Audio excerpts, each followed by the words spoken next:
Hello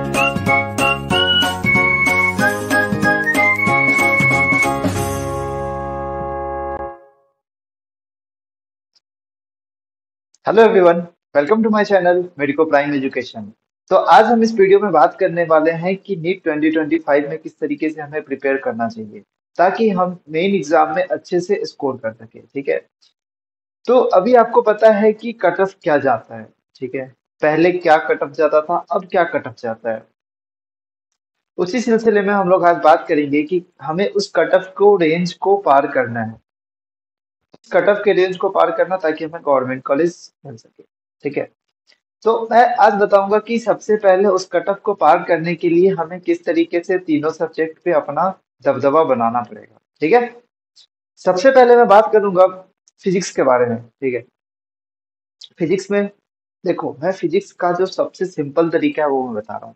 देखो, आप सभी फिजिक्स का क्लास करते होगे। ठीक है, स्टार्टिंग में आपको लग रहा होगा कि हाँ ये मतलब बहुत ज्यादा टफ लग रहा है, क्वेश्चन नहीं बन रहा है हमसे, इस तरीके की बातें आती होगी। ठीक है, दिमाग में क्यों नहीं बन रहा क्वेश्चन, ये सब सारा चीज। बट तुम उसको छोड़ना मत वहां पे। ठीक है, उसको छोड़ना मत वहां पे कहने का मतलब ये है कि तुमको जो नोट्स में जो क्वेश्चन ऐड कराए जा रहे हैं उस क्वेश्चन को हमेशा डेली का डेली लगाओ कि उस पे कॉन्सेप्ट समझो।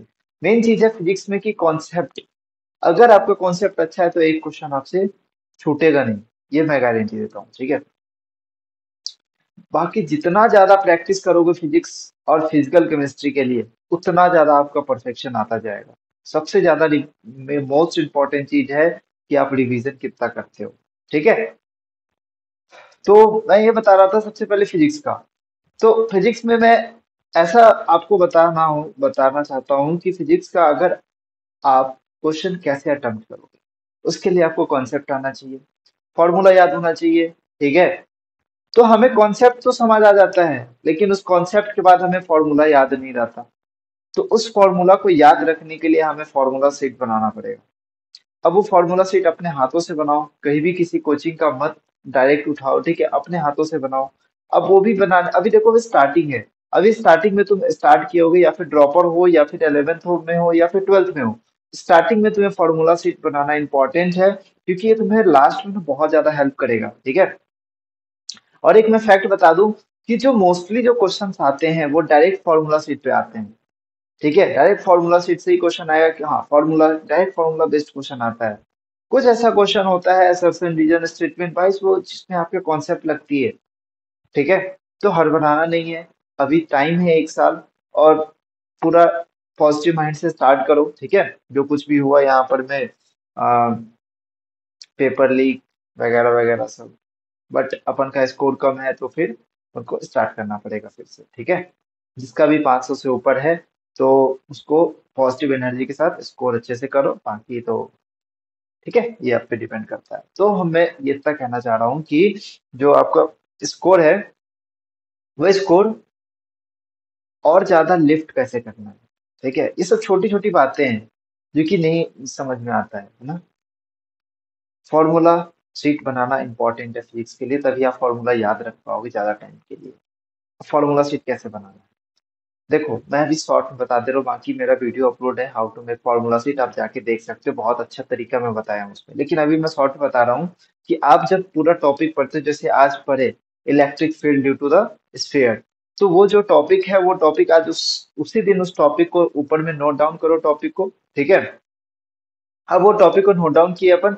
अब नोट डाउन करने के बाद उसमें सब टॉपिक लिखो कि हाँ इसका फॉर्मूला यहाँ है, इनसाइड कितना है, आउटसाइड कितना है, सरफेस पे कितना है, फील्ड को कैसे काउंट करते हैं, इस तरीके से।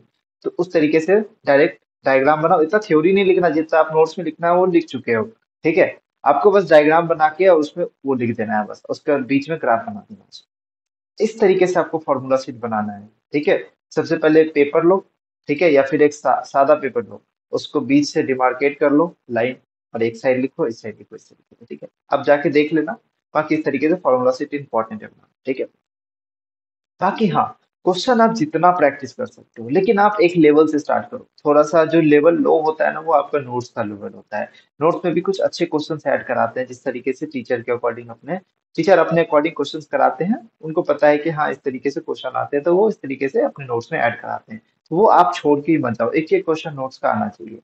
दूसरा बात है कि नोट्स में अच्छे से नोट्स बनाओ, एक एक चीज तुम्हें पता है कि तू क्या लिखा है, ठीक है, नोट्स में। और always revision from the first page, always revision from the first page, ठीक है। ये रही बात फिजिक्स की। अब हम लोग बात करते हैं केमिस्ट्री के लिए। केमिस्ट्री में हमारे पास तीन पार्ट होता है, फिजिकल केमिस्ट्री, इनऑर्गेनिक और ऑर्गेनिक केमिस्ट्री, ठीक है। फिजिकल केमिस्ट्री में हमें क्या करना है, सेम फिजिक्स की तरह ही है।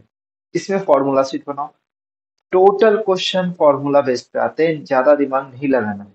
अगर ज्यादा टाइम है आपके पास तो आप एनसीईआरटी का एक्सरसाइज करके चले जाना, आपके लिए बहुत बेहतरीन हो जाएगा, ठीक है। समझ में आ रही बात? चलिए, अब हम लोग देखते हैं। अब हाँ, नोट्स में जो क्वेश्चन कराते हैं ना नोट्स में, तो वो क्वेश्चन आप लिख सकते हैं, है ना। वो क्वेश्चन आप अच्छे से कर सकते हैं ना। वो चीज तो आपको करना ही है, नोट्स मेंटेन करना है सारे सब्जेक्ट का, ये तो कॉमन पॉइंट है। Always revision from the first page, ये भी कॉमन पॉइंट है, ठीक है। तो ये सब में करना है आपको। समझ में आ गई? फिजिकल केमिस्ट्री के लिए भी आपको फॉर्मूला शीट बनाना है। बात आई इनऑर्गेनिक केमिस्ट्री की। इनऑर्गेनिक केमिस्ट्री के लिए एनसीईआरटी पढ़ना बहुत जरूरी है। कब एनसीईआरटी पढ़ो? इतना रामायण नहीं पढ़ना उसमें, आपको पढ़ना है बस डाटा। कुछ चीजें ऐसे हैं जो प्रीवियस ईयर में आ चुके हैं, वो सब चीजें एनालाइज करके आपको एनसीईआरटी पढ़ना है, फिजिकल ये इनऑर्गेनिक केमिस्ट्री का और ऑर्गेनिक केमिस्ट्री के लिए भी, ठीक है। ऑर्गेनिक केमिस्ट्री के लिए हमारा लेक्चर पूरा पड़ा हुआ है, आप जाके देख सकते हैं, ठीक है। आपको कहीं से भी कोई क्वेश्चन नहीं छूटने वाला अगर आप पूरे लेक्चर आप कवर करते हैं तो, ठीक है ना। तो देखो, सबसे इंपॉर्टेंट है कि ऑर्गेनिक केमिस्ट्री और इनऑर्गेनिक केमिस्ट्री में एक्सेप्शन ज्यादा होते हैं। इनऑर्गेनिक केमिस्ट्री में एक्सेप्शन ज्यादा है, तो उस एक्सेप्शन पे ज्यादा ध्यान दो, ठीक है। उस एक्सेप्शन पे हमें ज्यादा ध्यान देना पड़ेगा, है ना। अब हम लोग बात करते हैं ऑर्गेनिक केमिस्ट्री का। ऑर्गेनिक केमिस्ट्री में आपको पता है रिएक्शन याद करनी होती है, बट हमें किस तरीके से रिएक्शन याद होना चाहिए। पहला तो चैप्टर नोमेनक्लेचर हो गया, दूसरा चैप्टर जनरल ऑर्गेनिक केमिस्ट्री हो गया, ठीक है, आइसोमेरिज्म हो गया, उसके बाद जनरल ऑर्गेनिक केमिस्ट्री हो गया। तो उसके लिए हमें कैसे आगे ओवरकम करना चाहिए, किस तरीके से आगे हमें फॉरवर्ड करना चाहिए, कि देखो, सबसे पहले हमें करना है कि सबसे जो बेसिक चीजें हैं, जैसे कि inorganic chemistry, sorry organic chemistry में जो हमें नोमेनक्लेचर हो गया, आइसोमेरिज्म, ये सब आना चाहिए हमें। बात आती है जनरल ऑर्गेनिक केमिस्ट्री की, तो जनरल ऑर्गेनिक केमिस्ट्री में हमें सबसे पहले इफेक्ट्स पढ़ना होता है। वो इफेक्ट्स हमें पूरे अच्छे से दिमाग में रखना पड़ेगा, ठीक है। जैसे जैसे क्लास में आपको पढ़ा रहा है वैसे वैसे आप पढ़ते जाना, ठीक है। उस समय तक आपको एनसीईआरटी की जरूरत नहीं पड़ेगी। जब आप रिएक्शन वाले पार्ट में आते हो, ठीक है, हेलो एल्केन्स हेलोइडिन्स में आते हो, हाइड्रोकार्बन में आते हो, तो ये सब सारे पार्ट में आपको एनसीईआरटी पढ़ने की जरूरत होती है थोड़ी सी, ठीक है। उसमें थोड़ा सा स्टेटमेंट वाइज क्वेश्चन उससे आता है ना। ये सब चीजें हैं जो कि उसमें आप कर सकते हो, ठीक है। बाकी अगर आपको जरूरत पड़ती है तो वो चीज आप अपने नोट्स में ऐड कर लो, ठीक है, वहां से उठा के आपको लगता है कि हाँ ये इंपॉर्टेंट है, तो अगर टीचर ने बताया कि हाँ ये चीज इंपॉर्टेंट है, ये पॉइंट इंपॉर्टेंट है, तो आप उसको उठा के अपने नोट्स में ऐड कर सकते हो, ठीक है। क्योंकि नोट्स आप हमेशा पढ़ोगे, एनसीईआरटी कोई दोबारा जाके भी पढ़ता भी नहीं है, ठीक है। चलिए, तो अब एक चीज और है जो इनऑर्गेनिक ऑर्गेनिक केमिस्ट्री में आपको बोलना चाहूंगा, कि जितना भी नेम्ड रिएक्शन है, ऑक्सीडेशन रिडक्शन प्रोसेस, ये सब सारा जो रिएक्शन है, इस सब जो पूरा ऑक्सीडाइजिंग एजेंट कि MnO4 का क्या काम होता है, H+ एसिडिक मीडियम में क्या काम होता है, बेसिक मीडियम में कैसे वर्क करता है, ये सब सारा चीज, ठीक है।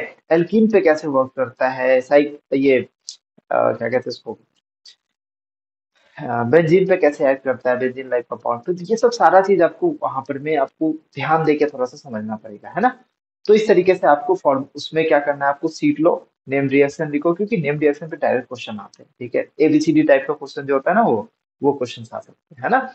चलो, नेक्स्ट है हमारे पास बायो। बायो सबसे ज्यादा वेटेज कंटेंट करता है, कितना, 360 आउट ऑफ 360 करना पड़ेगा, क्योंकि हमें कोई चांस नहीं ले सकते। अगर आप 650+ लाने के लिए एलिजिबल है तो ही आप पढ़ाई करना स्टार्ट करें, ठीक है। इतना आसान नहीं है 650 लाना, लेकिन अभी जो मैं बता रहा हूँ ना, वो कर लोगे तो बहुत आसान हो जाता है।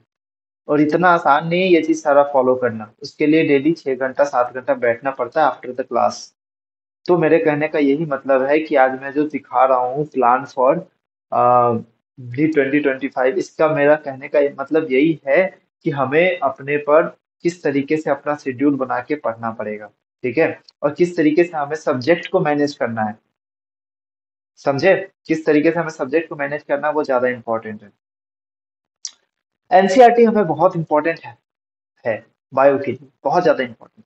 आपको पता है कि 2017 में 2019 तक, हाँ 2019 तक एनसीईआरटी का वेटेज 80% था, 70 से 80%। अब वेटेज कितना है 2020 में, 21 में, 22 में तो टोटली डिपेंड हो गया। ठीक है, 23 में तो और डिपेंड हो गया, 21 में भी तो पूरा ही डिपेंडेंट। ये सब सारी चीजें हैं एनसीईआरटी से रिलेटेड।